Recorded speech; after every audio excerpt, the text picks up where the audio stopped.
A continuación presentamos la Escuela Dominical, esta vez a cargo del doctor Reinaldo Ramírez.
Hoy tenemos esta escuela dominical en este tema, Melquisedec, algo escondido dentro de la Escritura, tanto en el Nuevo como en el Antiguo Testamento.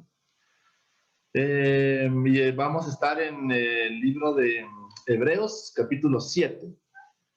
Los versos son poquitos, del 1 al 4 y del 22 al 28, pero Melquisedec se describe también un relato importante en el Génesis capítulo 14.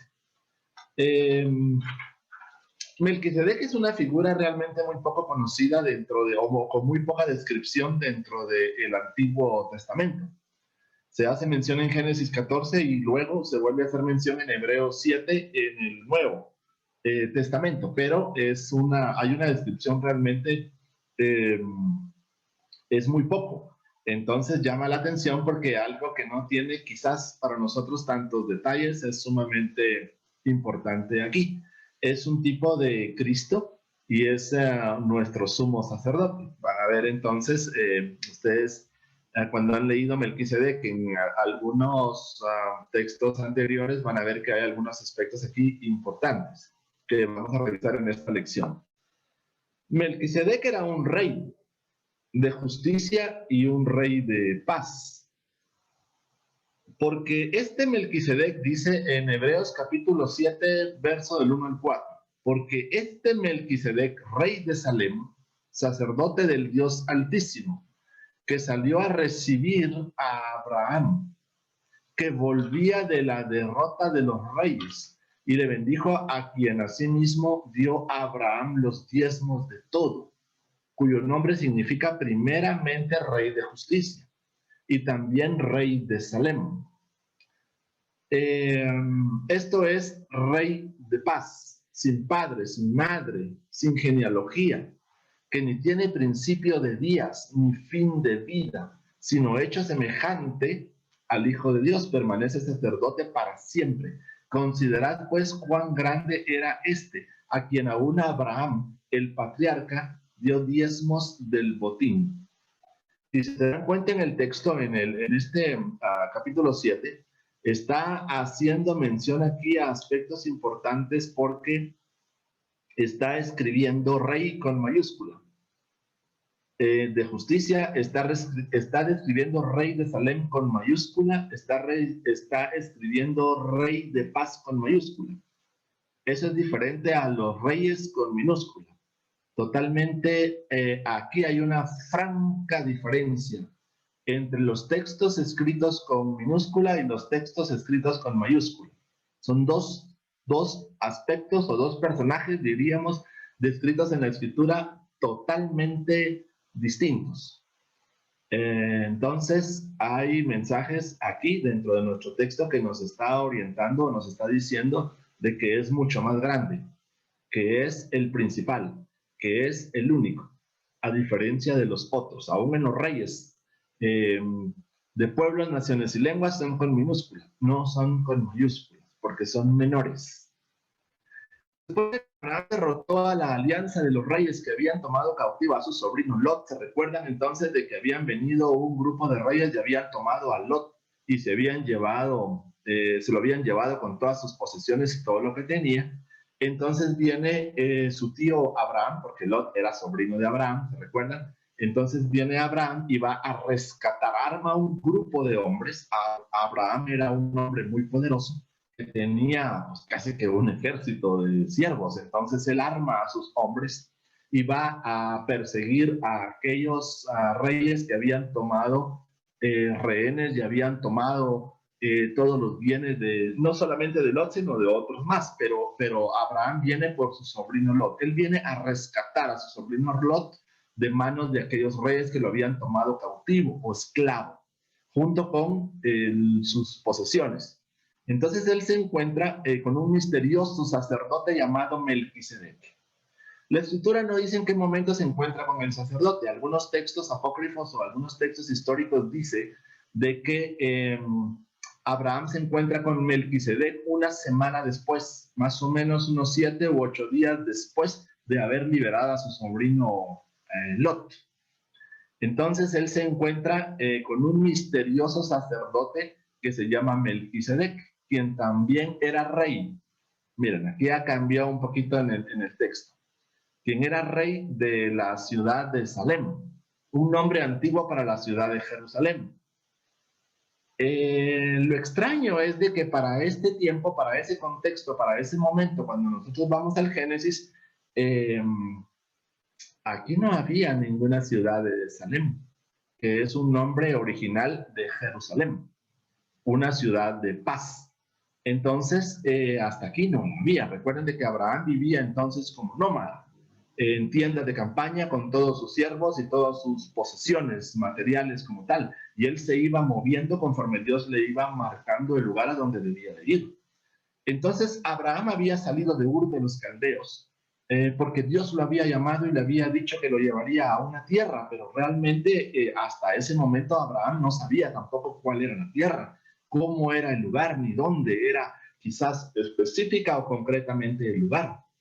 Entonces se da un evento durante el camino. Recuerdan, la única persona de su familia que quiso salir con él fue Lot.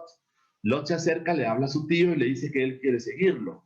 Y entonces Abraham le dice que está bien, y entonces viene Lot con su esposa y sus hijas. Y entonces Lot deja también a su parentela y sigue a su tío Abraham. Entonces, Abraham y Lot comienzan a caminar por el desierto luego de haber escuchado la voz, luego de haber escuchado el mandato, luego de haber escuchado la promesa de Dios.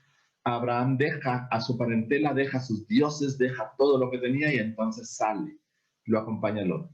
Y en el camino pues van viviendo ciertos o determinados aspectos. Ustedes saben de que Abraham llega a ser muy próspero, Abraham llega a tener muchos animales, llega a tener muchas crías en sus bienes materiales como tal, llegan a tener dinero, telas, etcétera, etcétera. Es un hombre no rico. Abraham es un hombre riquísimo. Así lo describe la escritura. Abraham era un hombre riquísimo, pero Lot, como estaba a la par de él, también se enriquece junto con su tío Abraham. Entonces Lot tenía muchas posesiones. Era tanta la posesión que tenía Abraham, era tanta la posesión que tenía Lot, que deciden separarse porque entonces los siervos de uno se comienzan a pelear con los otros. Entonces Abraham le dice a Lot que escoja la tierra que él quería. Y Lot ve, a través de sus ojos naturales, él ve los campos en donde él podía pastar con su gran cantidad de rebaños que tenía y sus siervos. Entonces vio que la tierra era fértil, vio que la tierra era buena, él ve el valle y dice, yo me voy hacia el valle. Pero conforme va pasando el tiempo, entonces Abraham se va acercando más a las ciudades de pecado. Mientras que Lot se va acercando más a las ciudades de pecado. Mientras que Abraham entonces se queda en el desierto. Un lugar más apartado, más solitario, de intenso calor y de mucho frío por las noches. El desierto en el día, el desierto es caluroso al extremo, pero en las noches es frío al extremo. Entonces, Abraham se queda en la parte desértica, mientras que Lot va a la parte más fértil. Allí se dan eventos en donde vienen reyes y toman, invaden entonces esta ciudad, y Lot va con ellos cautivo como un esclavo, como todos los demás. La historia nos muestra el peligro de combinar, dice aquí, una autoridad civil con una autoridad religiosa. Por eso Dios le prohibió a los reyes de Israel que fueran sacerdotes, y a los sacerdotes que fueran reyes. Melquisedec era rey de Salem, y al mismo tiempo también era sacerdote del Dios Altísimo. Es una expresión única. No se describe en el Antiguo Testamento ni en el Nuevo que hubiera habido algún otro sacerdote del Dios Altísimo como la expresión como tal. Entonces, ¿dónde aparece Melquisedec aquí? En el relato, como les dije, histórico, se dice que una semana después se encuentran ambos. Se encuentra el rey de Salem, sacerdote del Dios Altísimo, con Abraham. Entonces ellos se ven y ellos hablan entonces. Es el único encuentro que se describe aquí entre Abraham y Melquisedec.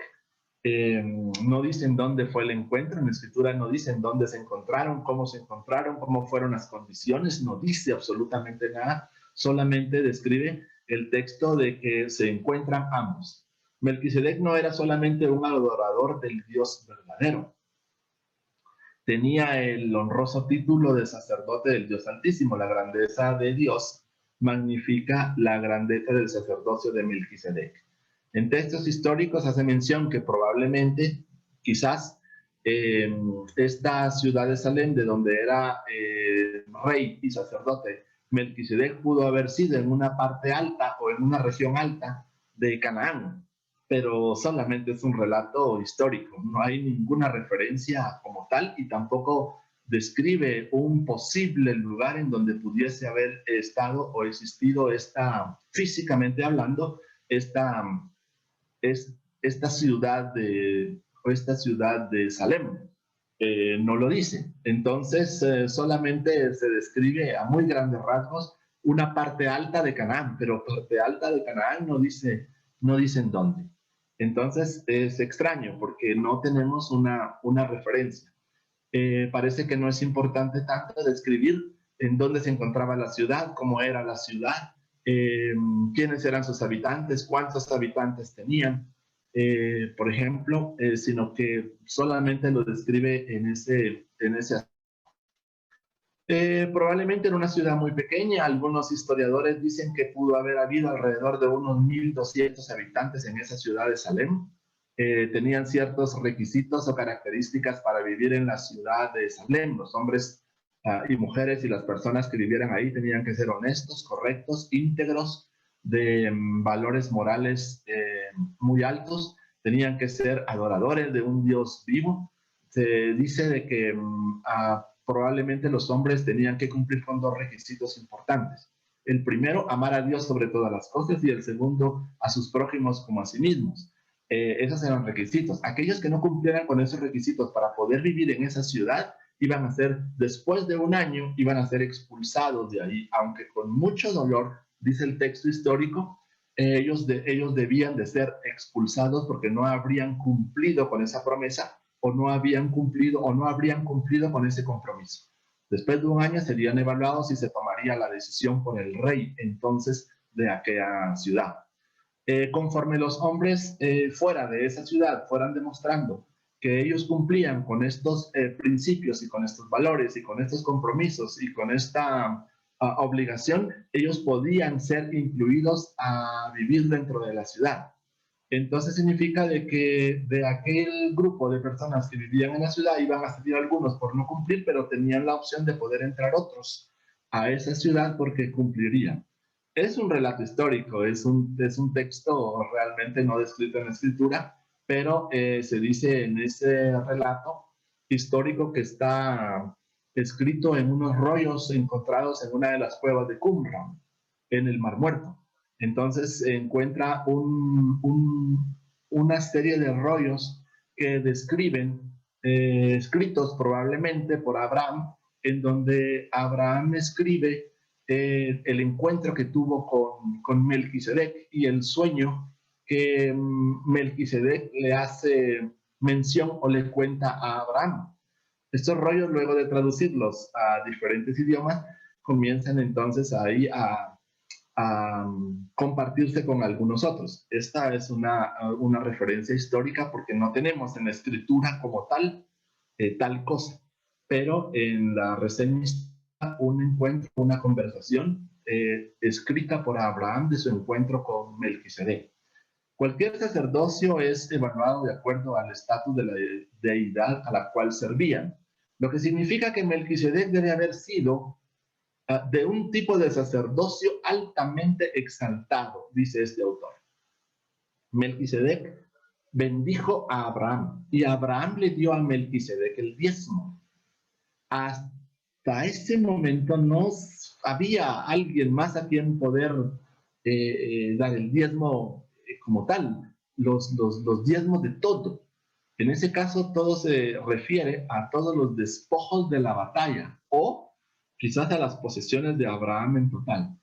No significa que Abraham le hubiera dado todas sus posesiones propias como tal, sino que se había despojado realmente Abraham de lo que tenía para darlo a este sacerdote. ¿Qué vio Abraham en este sacerdote? Es lo que no describe la escritura como tal. ¿Por qué Abraham al verlo lo reconoce? Sabe que es un sacerdote del Dios Altísimo y luego de haber tenido todos los despojos de los reyes o todos aquellos hombres que llevaban todos sus bienes cuando Abraham los aborda, cuando Abraham los rescata a su sobrino Lot, todos esos despojos los toma Abraham y se los da a Melquisedec. El orden es sutil, pero importante. Primero, Melquisedec, en su mismo nombre, es llamado Rey de Justicia. Luego es llamado Rey de Paz. Primero es Rey de Justicia y después es llamado Rey de Paz. Entonces la justicia precede a la paz. Como siempre, la justicia viene antes. La justicia es el único camino verdadero para la paz. Nosotros no vamos a tener paz si no va a haber justicia previa. La gente busca paz escapando, evadiendo o comprometiéndose, pero solamente la encontrarán en la justicia o en la justificación. Entonces, no podemos encontrar nosotros una paz en un reino, en una ciudad, en pueblos, naciones, etcétera, si antes no hay paz. Si antes no hay justicia. Entonces, por eso, lo ven, primero tiene que haber la justicia y por eso hace mención de un rey de justicia para que pueda haber paz. Estas serán una de las características del sacerdote. Aquí, en esta figura, Melquisedec, antes de ser un rey de paz, era un rey de justicia. Sin padre, sin madre. No se dice nada acerca de la genealogía de Melquisedec. Aunque en el pasaje de Génesis 14 tampoco lo describe, no hay otro texto dentro de la escritura que diga de dónde salió. ¿Quién era su papá? ¿Quién era su mamá? ¿Tenía hijos? ¿No tenía hijos? ¿Dónde nació? ¿Cuál era el lugar geográfico específico en donde él estaba? No tenemos absolutamente ningún relato. Solamente se dice en uno de los rollos de Qumran, encontrados en el Mar Muerto, como les comenté, en el relato o en la descripción escrita por Abraham, que Melquisedec era hijo de Adonías. Adonías fue el hombre que fundó la ciudad de Salem, en donde tenían ciertos requisitos para vivir ahí, que les comenté hace un momento. Entonces, Adonías, el padre, funda esa ciudad y lleva ahí a vivir a aquellos hombres con esas características. Pero dice que Adonías tenía solamente un hijo, único, bueno, un hijo. Este hijo le puso por nombre Melquisedec.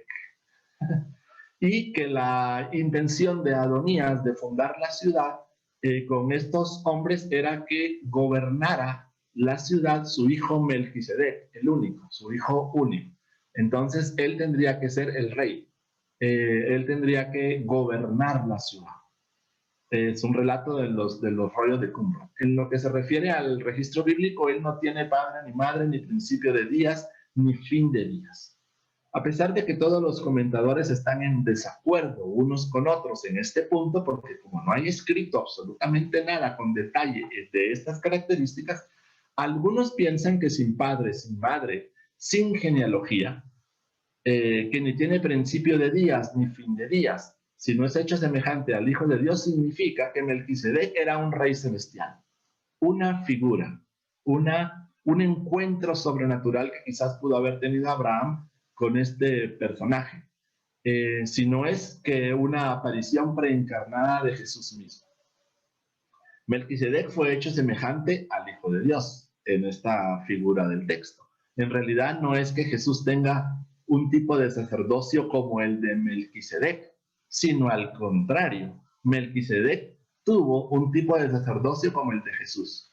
De tal forma de que en este relato se puede describir algunos aspectos interesantes porque está mostrando o hay una conversación o un encuentro entre Melquisedec y Abraham de un hecho o de un relato del pasado y del futuro al mismo tiempo.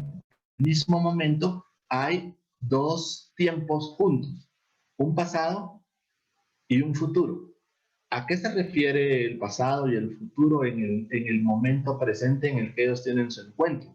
Básicamente en el que esta figura del rey,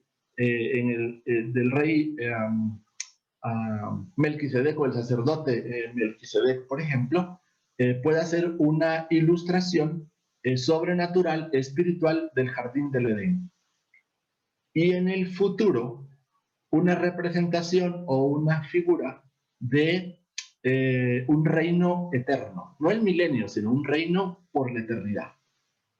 Entonces, parece ser, o dieran a entender algunos historiadores o algunos estudiosos de las escrituras en ese sentido, como que lo que se le está mostrando a Abraham es el paraíso y el reino milenial en el futuro, que son dos figuras, si la vemos, digamos que ilustrativamente iguales, en el sentido que son perfectas, en el sentido que en el jardín del Edén, Dios se paseaba en medio del jardín y solo habían dos hombres, dos personas, un hombre y una mujer, Adán y Eva. Pero estos dos seres humanos hablaban con él, compartían con él hablaba con ellos y ellos con él. Mientras que en el reino milenial, pues será igual, en donde aquellos que hayamos llegado hasta allí, estaremos entonces gobernados por él, única y exclusivamente. Caminaremos con él, él hablará con nosotros, nosotros hablaremos con él, caminaremos de la mano, pasearemos juntos y estaremos por la eternidad en ese sentido. A eso se refiere una similitud entre un futuro y un pasado en un momento de encuentro entre Abraham y Melquisedec. Melquisedec entonces es una figura aquí, como lo dijimos, que representa a un tipo de sacerdocio como el de Jesús. ¿Ven? Pasado y futuro. Es como si el Padre no pudiera esperar por el día de la entrada sacerdotal de su Hijo en el velo. Una figura como Adonías y su único hijo Melquisedec. Adonías construye la ciudad, como les dije, funda la ciudad para que su hijo la gobierne, sino que debe anticipar las maravillas de su ministerio al personificar sus rasgos más importantes en una miniatura, en una ilustración. Esto o se refiere a la continuación del sacerdocio de Melquisedec, o es la evidencia de que Melquisedec fue en realidad Jesús, apareciéndose en el Antiguo Testamento. El sacerdocio de Jesús permanece hasta este día y por la eternidad. El sacerdocio de Leví recibía los diezmos de Israel como un mandamiento. Abraham dio el diezmo voluntariamente a Melquisedec. Esto hace que lo que Abraham dio a Melquisedec sea más grande que el pago del diezmo por parte de Israel al sacerdocio instruido por Moisés. ¿Qué significa? Significa que Abraham entonces va a tener un hijo que se va a llamar Isaac. Isaac va a tener entonces un hijo que se va a llamar Jacob, y de Jacob va a tener 12 hijos, las 12 tribus de Israel. Bueno, recuerden que tuvo también otro hijo Isaac, pero yo voy en la línea de la promesa aquí. Entonces, Abraham tiene un hijo que se llama Isaac. Isaac tiene entonces dos, pero de los dos, Jacob es uno, que tiene 12 hijos a su vez. Entonces, de estos 12 hijos que tiene Jacob, está la tribu de Leví. La tribu de Leví es la tribu de los sacerdotes, a donde todas las demás tribus venían y traían sus ofrendas y sus diezmos para la administración en el templo.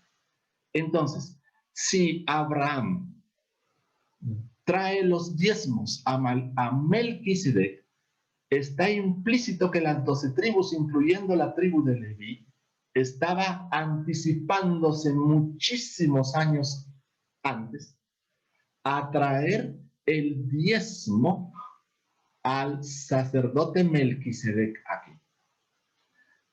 Significa entonces que cuando viene la tribu de Leví, ya habían pagado el diezmo a través del patriarca Abraham al sumo sacerdote. Aquí, Melquisedec, que es una figura del sacerdocio de Jesús, está implícito allí. El patriarca se anticipa a dar los diezmos antes de que viniese la tribu para esa función. Entonces la tribu de Leví da los diezmos a través del patriarca al sacerdocio de Jesús, como una figura de Melquisedec. ¿Ven? Debido a que la tribu de Leví va genéticamente en los lomos de Abraham, cuando él hace eso, vemos al sacerdocio de los levitas pagando el diezmo. Esto muestra que Melquisedec está en una posición de autoridad sobre Abraham y su descendiente Leví. Entonces el sacerdocio de Melquisedec es superior al sacerdocio de Aarón, de la tribu de Leví. El sacerdocio de la tribu de Leví, en otras palabras, es inferior al de Melquisedec. De la misma manera, el menor es bendecido por el mayor. Por lo tanto, Melquisedec muestra que era mayor que Abraham cuando lo bendijo. En esa parte, Abraham acepta que Melquisedec era mayor cuando recibió la bendición. Pero vuelvo otra vez al punto. No hay ningún relato de dónde salió Melquisedec. No sabemos quién es Melquisedec realmente en el texto bíblico. La bendición de la que se habla aquí no es simplemente desearle el bien a otros. Y eso quiero resaltarlo aquí de una forma muy sobresaliente. La bendición no es simplemente desearle bien a otros, lo cual también puede ser hecho por menores a mayores, sino que es la acción de una persona autorizada para declarar las intenciones de Dios, de otorgarle cosas buenas a otro. Entonces, la bendición de la que se está hablando aquí es declarar una intención o una voluntad de Dios para otorgarle a otro lo que Dios quiere. ¿Me explico? Entonces, en la bendición es importante que nosotros sepamos de qué se trata. No solamente yo te bendigo, eso no es tan así. Eso son palabras muy superficiales, no está diciendo nada realmente. La bendición es declarar la intención de Dios para otorgarle cosas buenas a otro, de parte de Dios, no de parte de ningún ser humano como tal. ¿Ven? Eso es lo que hizo Melquisedec aquí. Otorgar o declarar las intenciones de Dios para Abraham. Bueno, Cristo tiene un sacerdocio inmutable. Versos 22 al 25 de Hebreos 7. Por lo tanto, Jesús es hecho fiador de un mejor pacto. Y los otros sacerdotes llegaron a ser muchos, debido a que por la muerte no podían continuar. Mas este, por cuanto permanece para siempre, tiene un sacerdocio inmutable, que no cambia nunca jamás. Por lo cual puede también salvar perpetuamente a los que por él se acercan a Dios viviendo siempre para interceder por ellos. Entonces, Jesús es hecho un fiador aquí. Describe a alguien que da una garantía o seguridad. Jesús es quien da la garantía o la seguridad. Alguien que podría servir de fiador para un préstamo o alguien que pagaría la fianza para un prisionero. Jesús mismo es la garantía del pacto. El viejo pacto tenía un mediador, que era Moisés, pero no había nadie del lado del pueblo que garantizara el pacto, por lo que fallaban continuamente. Pero el nuevo pacto, un mejor pacto, tiene un aval de nuestra parte. Por lo tanto, el nuevo pacto se sustenta en lo que hizo Jesús, no en lo que nosotros hemos hecho. Él es el fiador y no somos nosotros. El acuerdo bajo el que nos encontramos con Dios a través de Jesús no es algo que nosotros hayamos negociado con Él. Él nos dictó los términos a nosotros y nosotros aceptamos o rechazamos esos términos. La abrumadora superioridad de Jesucristo prueba que Él es digno y capaz de ser nuestra garantía para el cumplimiento de ese pacto, nuestro aval por un mejor pacto. Entonces no somos nosotros, es Él. El sacerdocio, bajo la ley de Moisés, cambiaba constantemente, por lo que podía ser mejor o peor a través de los años. Mas este tiene un sacerdocio inmutable. Jesús nunca va a morir y tiene un sacerdocio permanente. No tenemos que preocuparnos porque vaya a ser reemplazado por un mal sacerdote. Alrededor de unos 84, 85 sacerdotes, sumos sacerdotes, hubieron desde Aarón hasta el último sumo sacerdote en el Nuevo Testamento. ¿Se recuerdan? A Caifás. Después de él ya no hubo ningún sumo sacerdote en Israel hasta el día de hoy. Ahí se terminó. Son alrededor de 84, 85 sumos sacerdotes que se describen en toda la Escritura. Permanece para siempre lleva la idea de permaneciendo como siervo. Cuando Jesús viene a ser nuestro sumo sacerdote, que cerrando el velo del templo, que todos podemos entrar hasta allí, Él es entonces este sumo sacerdote hasta la eternidad ahora. Ya no va a haber otro sumo sacerdote más, Él es el único y no más.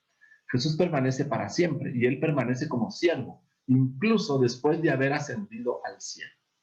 La naturaleza inmutable, no cambiante del sacerdocio de Jesús, significa que también la salvación que ofrece es inmutable. La salvación también no cambia, permanentemente y es segura. El verbo salvar es utilizado como un estado absoluto, lo que significa que Cristo dará salvación en el sentido más amplio. Él salva a la humanidad de todo aquello de lo que necesita ser salvada, dice Morris, o escribe Morris en sus comentarios. Romanos 8, 33, 34 viene entonces a reflejar lo importante que Pablo creía con relación a la labor intercesora de Jesús por nosotros. Entonces se imagina defendiéndonos contra cualquier acusación o cualquier condena. Y entonces Jesús viene e intercede por nosotros. La intercesión de Jesús por nosotros no es una cuestión de aplacar el enojo o la ira del Padre Dios Todopoderoso para destruirnos. No se trata de recitar oraciones continuamente para interceder o apelar por un pueblo, por su pueblo. Significa que continuamente nos representa ante el Padre para que nosotros podamos acercarnos a través de Él y para defendernos contra las acusaciones y ataques de Satanás. En Lucas 22 da un ejemplo de la intercesión de Jesús por su pueblo. Dice también en esos versos: Simón, Simón, he aquí Satanás os ha pedido para zarandearos como trigo, pero yo he rogado por ti que tu fe no falte. Y tú, una vez vuelto, confirma a tus hermanos. Jesús ora para fortalecernos en las pruebas, ataques y acusaciones de Satanás. No para quitar la prueba o desaparecer la prueba o hacerla más benigna. Él dice que ora para que nuestra fe no falte. Entonces, en otras palabras, nos está diciendo que tenemos que hacerle frente a lo que está viniendo. No importa qué tan grande, mediano o pequeño pueda ser. Él está intercediendo para que nuestra fe, nuestra confianza, nuestra certeza, nuestra seguridad no nos falle, no se debilite.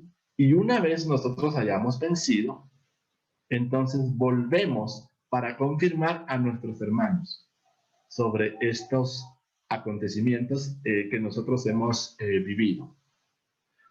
Ven, es lo interesante de poder ir estudiando la Escritura, escudriñando la Escritura y poder entender por qué sucede eso. Y cuál es la voluntad de Dios realmente para nuestras vidas, cada uno de nosotros en particular. 3. El Hijo de Dios es sumo sacerdote para siempre, para la eternidad. Versos 26-28. Porque tal sumo sacerdote nos convenía, o era conveniente para nosotros, santo, inocente, sin mancha, apartado de los pecadores, y hecho más sublime que los cielos, que no tiene necesidad cada día, como aquellos sumos sacerdotes, de ofrecer primeros sacrificios por sus propios pecados. Recuerden que los sacerdotes en el Antiguo Testamento tenían que purificarse, primero para poder entrar hasta el lugar santísimo, pero ellos tenían que purificarse de sus pecados en primera línea para después poder ministrar y participar en los sacrificios e interceder por el pueblo, por sus pecados y por todas sus fallas y por todas sus faltas. Pero en este caso ya no es así. Y luego por lo del pueblo, porque esto lo hizo una vez y para siempre, ofreciéndose a sí mismo, porque la ley constituye sumos sacerdotes a débiles hombres, refiriéndose al Antiguo Testamento a hombres como seres humanos. Pero la palabra del juramento posterior a la ley, al Hijo hecho perfecto para siempre. Entonces Jesús viene a hacer cambiar este pacto realmente, en donde Él ya no necesita, por supuesto, como no tiene pecado, como no viene de un pecado, como no cometió pecado, entonces Él no necesita purificarse para poder interceder con nosotros o para poder representarnos ante el Padre. Él es limpio absolutamente de toda culpa, es perfecto en todo sentido. Los sacerdotes bajo la ley de Moisés no tenían el carácter personal del Hijo de Dios, por supuesto, porque eran hombres naturales y comunes, como tal, nacidos de pecado, destituidos realmente, diríamos en el Nuevo Testamento, de la gloria de Dios. Entonces había que purificarse para poder entrar. Jesús es santo, inocente, sin malicia ni engaño. Los sacerdotes en la antigüedad, en el Antiguo Testamento, pues por supuesto no cumplían con ese requisito. Sin mancha, si tenían mancha los sacerdotes. Apartado de los pecadores, no estaban apartados de los pecadores, en el sentido de no compartir su pecado. Jesús es muy superior en su carácter personal que cualquier otro sacerdote terrenal. El carácter perfecto de Jesús se demuestra por dos hechos importantes. Primero, por la exaltación en el cielo. Segundo, por el hecho de que no necesita ofrecer primeros sacrificios por sus propios pecados, como lo dijimos. Porque los otros sacerdotes sí necesitaban hacer cada vez. Bajo la ley de Moisés, los sacerdotes siempre fueron hombres débiles. Pero Jesús es el Hijo, hecho perfecto para siempre, porque Él es el sumo sacerdote perfecto. Él pudo ofrecerse a sí mismo como un sacrificio perfecto por nuestros pecados. Jesús está perfectamente calificado para ser nuestro sumo sacerdote perfecto, perfecto para siempre. Entonces, vean lo que la única descripción en el Génesis del capítulo 14. Entonces Melquisedec, rey de Salem, y sacerdote del Dios Altísimo, sacó pan y vino. No se describe en el Antiguo Testamento ninguna otra referencia en donde algún sacerdote haya sacado pan y vino. Eran sacrificios. ¿Se recuerdan? Venían entonces, traían aquel cordero sin mancha, perfecto, sano, limpio, y derramaban la sangre. Lo sacrificaban, derramaban la sangre, rociaban la sangre, etcétera, etcétera, todo el ritual para el perdón. Pero este sacerdote saca pan y vino, lo que nunca había hecho nadie más. y lo bendijo diciendo, bendito sea Abraham. Y aquí dice Abraham, no dice Abraham. Aquí todavía no había sido cambiado su nombre. ¿Se recuerda que Dios después le cambia el nombre por Abraham? Aquí es Abraham. Después Dios le cambia el nombre incluso a su esposa. ¿Se recuerdan? Sara, porque se llamaba Sarai. Del Dios Altísimo. Abraham del Dios Altísimo. Creador de los cielos y de la tierra. Y bendito sea el Dios Altísimo, que entregó tus enemigos en tu mano. Le está diciendo Melquisedec a Abraham. Bendito sea el Dios del Altísimo, que entregó tus enemigos en tu mano. Y le dio a Abraham los diezmos de todo. Entonces cambió aquí totalmente la circunstancia y la vida de Abraham. Más adelante Dios le va a cambiar el nombre, Abraham se vuelve amigo de Dios. Y Dios le revela a Abraham sus planes y lo que va a ir sucediendo conforme él va avanzando. Bueno, aquí llegamos al final de la lección. Entonces, se refiere básicamente a un encuentro sin detalles específicos o concretos de un pasado y un futuro, en donde cuál es el origen realmente de esta forma o de esta manera de sacerdocio perfecto como tal, y la eternidad en donde tendremos a un sumo sacerdote en medio de nosotros, en donde ya no va a haber necesidad más de sacrificios, porque entonces nosotros estaremos dentro de la ciudad de Salem, diríamos, o en otra forma, en el paraíso, realmente. En el paraíso, exactamente en las mismas condiciones como el principio, en lo perfecto, en todo sentido, y en el futuro, dentro de la ciudad de Salem, o dentro de la ciudad de Jerusalén, la espiritual, en un lugar perfecto, absoluto, en todo sentido.